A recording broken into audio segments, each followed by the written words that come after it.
Chapter wise কোশ্চেনগুলো একেবারে most common যোগ্য, একেবারে সেরা কমন যোগ্য প্রশ্নগুলো কিন্তু এখানে আমি আলোচনা করেছি। এমসিকিউ প্রশ্ন দেখো প্রথম অধ্যায় থেকে আমি এক কথায় কিন্তু আলোচনা করেছি তোমাদের জন্য। 1 নম্বর প্রশ্ন, ইংরেজিতে প্রিহিস্ট্রি কথাটি প্রথম ব্যবহার করেন? উত্তর ড্যানিয়েল উইলসন। 2 নম্বর প্রশ্ন, হিস্টেরিয়া যে শব্দ থেকে উদ্ভূত হয়েছে তা হলো গ্রিক। 3 নম্বর প্রশ্ন, প্রথম আধুনিক মানুষের উদ্ভব ঘটে? উত্তর আফ্রিকাতে। 4 নম্বর প্রশ্ন, রাজতরঙ্গিনী থেকে যে রাজ্যের ইতিহাস জানা যায়? উত্তর কাশ্মীরের। 5 নম্বর প্রশ্ন, কিউনিফর্ম হলো? উত্তর সুমেরীয় লিপি। 6 নম্বর প্রশ্ন, ভারতে পুরাণের সংখ্যা হলো 18টি। 7 নম্বর প্রশ্ন, ইতিহাসের জনক বলা হয়? উত্তর হেরোডোটাসকে। 8 নম্বর প্রশ্ন, জেন্দ আবেস্তা হলো পার্সিকদের ধর্মগ্রন্থ। 9 নম্বর প্রশ্ন, পৃথিবীর প্রাচীনতম মহাকাব্য হলো? উত্তর গিলগামেশ।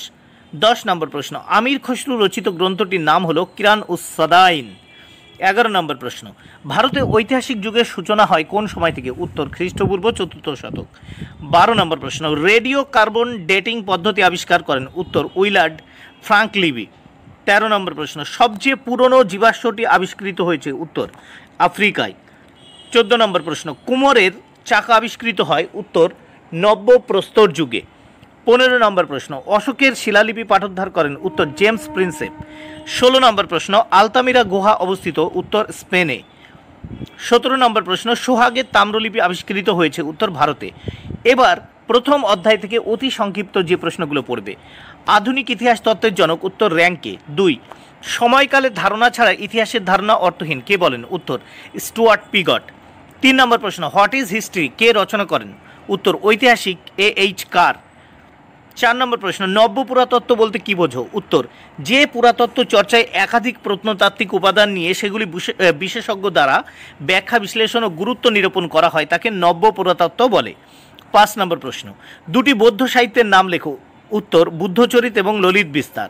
6 নম্বর প্রশ্ন, সম্রাট অশোকের শিলালিপিগুলি কে পাঠোদ্ধার করেন? উত্তর জেমস প্রিন্সেপ 1837 খ্রিস্টাব্দে।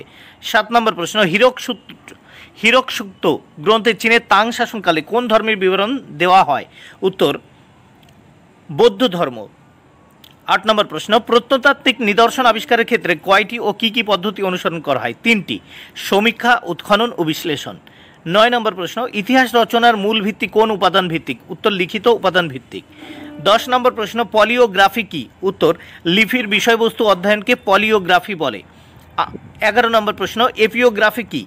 অ্যান্সার, শিলালিপিতে উৎকীর্ণ বিষয় পঠন পাঠনকে ইংরেজিতে এপিওগ্রাফি বলে। 12 নম্বর প্রশ্ন, লেখমালা বলতে কি বোঝো? উত্তর যে কোনো প্রত্নতাত্ত্বিক উপাদান প্রাচীন ইতিহাস রচনায় গুরুত্বপূর্ণ। এ ধরনের প্রত্নতাত্ত্বিক লিপি ও ফলকগুলিকে লেখমালা বলে। 13 নম্বর প্রশ্ন, লিপির গুরুত্ব কি? উত্তর লিপি থেকে তৎকালীন আর্থসামাজিক এবং ধর্মীয় বিশ্বাসের নির্ভরযোগ্য প্রমাণ পাওয়া যায়। 14 নম্বর প্রশ্ন, মুদ্রার গুরুত্ব কি? উত্তর মুদ্রা থেকে সমকালীন শাসকের ব্যক্তিগত কীর্তি ছাড়াও আর্থসামাজিক অবস্থার কথা জানা যায়। 15 নম্বর প্রশ্ন, জিগুরাত কি? প্রাচীন সুমেরের প্রতিটি নগরে একটি করে সুবিশাল মন্দির থাকতো, এগুলিকে জিগুরাত বলে। 16 নম্বর প্রশ্ন, ফেরাও কারা? উত্তর প্রাচীন মিশরের রাজাদের ফেরাও বলা হতো। 17 নম্বর প্রশ্ন, ইতিহাস পুরাণ কি? উত্তর বৈদিক সাহিত্যে পুরাণগুলিকে ইতিহাস পুরাণ বলা হয়, সেখানে প্রাচীন মানব সভ্যতার কাহিনী, উপাখ্যান, গাথা বর্ণিত রয়েছে। 18 নম্বর প্রশ্ন, প্রবাহমান ইতিহাস কাকে বলে? উত্তর সময় বা কাল নদীর স্রোতের মতো বয়ে যায়, ইতিহাসের ক্ষেত্রেও তা লক্ষণীয়। এই বয়ে যাওয়া কালকে প্রবাহমান ইতিহাস বলে। 19 নম্বর প্রশ্ন, হায়ারোগ্লিফিক লিপি কি? অ্যান্সার, মূলত চিত্রলিপি যেগুলি ডান দিক থেকে বাম দিকে লেখা হয় ও যেখানে সূর্য বোঝাতে একটি বৃত্তের মধ্যে বিন্দু বসানো থাকতো তাকে হায়ারোগ্লিফিক লিপি বলে। 20 নম্বর প্রশ্ন, ইতিহাস শব্দের ব্যুৎপত্তিগত অর্থ কি? উত্তর অনুসন্ধানের মাধ্যমে শিক্ষালাভ। 21 জীবাশ্ম কি? লক্ষ লক্ষ বছর ধরে মাটির নিচে চাপা পড়ে থাকার ফলে প্রাণী বা উদ্ভিদের দেহ পাথরে পরিণত হয়, এই দেহ বা দেহাংশগুলিকে জীবাশ্ম বলে। 22 নম্বর প্রশ্ন, প্রাচীনতম জীবাশ্মটি কোথায় পাওয়া যায়? উত্তর আফ্রিকার কেনিয়াতে। 23 নম্বর প্রশ্ন, ভারতের প্রাচীন দুটি মহাকাব্য কি? ব্যাসদেবের মহাভারত এবং বাল্মীকির রামায়ণ। গ্রীসের প্রাচীন দুটি মহাকাব্য কি? উত্তর হোমারের ইলিয়াড ও ওডিসি। 25 নম্বর প্রশ্ন, ভারতে মোট কটি পুরাণ আছে? উত্তর 18টি। 26 নম্বর প্রশ্ন, পৃথিবীর প্রাচীনতম মহাকাব্য কি? উত্তর গিলগামেশ। 27 নম্বর প্রশ্ন, সমগ্র বিশ্ব হলো সিটি অফ গড, কথাটি কে বলেন? উত্তর জার্মান সন্ন্যাসী অগাস্টিন। 28 নম্বর প্রশ্ন, পুরাণের দুটি গুরুত্ব লেখো। উত্তর পুরাণ থেকে প্রাচীন ভারতের বিভিন্ন নগর ও রাজ্যগুলির নাম ও ভৌগোলিক অবস্থানের কথা জানা যায়। 29 নম্বর প্রশ্ন, প্রাগৈতিহাসিক যুগের কয়টি পর্ব ও কি কি? উত্তর 2টি, যথা তাম্র প্রস্তর পর্ব ও লৌহ পর্ব। 30 নম্বর প্রশ্ন, প্রত্নতত্ত্ব শব্দের অর্থ কী? উত্তর প্রত্নতত্ত্ব শব্দের উৎপত্তি ইংরেজি শব্দ আর্কিওলজি থেকে, যার উদ্ভব ঘটেছে গ্রিক শব্দ আর্কিওলজিয়া থেকে। রোজেটা প্রস্তর কি? নেপোলিয়ন মিশর আক্রমণ করলে তার সঙ্গী মিশরের রোজেটা নামক স্থানে যে লিপি আবিষ্কার করেন তাকে রোজেটা প্রস্তর বলে। 32 নম্বর প্রশ্ন, রাজতরঙ্গিনী কার লেখা? উত্তর কলহনের লেখা। এর থেকে প্রাচীন কাশ্মীরের কাহিনী সম্পর্কে জানা যায়। ইন্ডিকা কার লেখা? উত্তর মেগাস্থিনিসের। 34 নম্বর প্রশ্ন, নিউমিসমেটিক্স কি?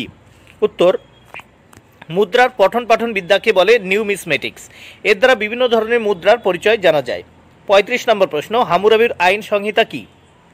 উত্তর একটি আটকোনা পাথরের উপর কোণাক্ষর বা কিউনিফর্ম লিপিতে লেখা হামুরাবির আইন সংহিতা পৃথিবীর প্রথম লিখিত আইন সংহিতা। হর্ষচরিত কার লেখা? উত্তর হর্ষচরিত গ্রন্থটি রচনা করেন হর্ষবর্ধনের সভাকবি বাণভট্ট। 37 নম্বর প্রশ্ন, বিক্রমাঙ্কদেব চরিত কার লেখা? উত্তর কাশ্মীরের ঐতিহাসিক বিলহনের লেখা। 38 নম্বর প্রশ্ন, ভারতের প্রধান 4টি পুরাণ কি? উত্তর বিষ্ণু পুরাণ, ব্রহ্মপুরাণ, মৎস্য পুরাণ, বায়ু পুরাণ। 39 নম্বর প্রশ্ন, শাহনামা কার লেখা? উত্তর পার্সিক কবি ফিরদৌসি এর লেখা। 40 নম্বর প্রশ্ন, বাবরের আত্মজীবনীর নাম কি? উত্তর তুজুক ই বাবরি। 41 নম্বর প্রশ্ন, সরকারি দলিলপত্র কোথায় সংরক্ষণ করা হয়? উত্তর মহাফেজখানায়। 42 নম্বর প্রশ্ন, ভারতে বৌদ্ধ ধর্মের জন্মগ্রন্থ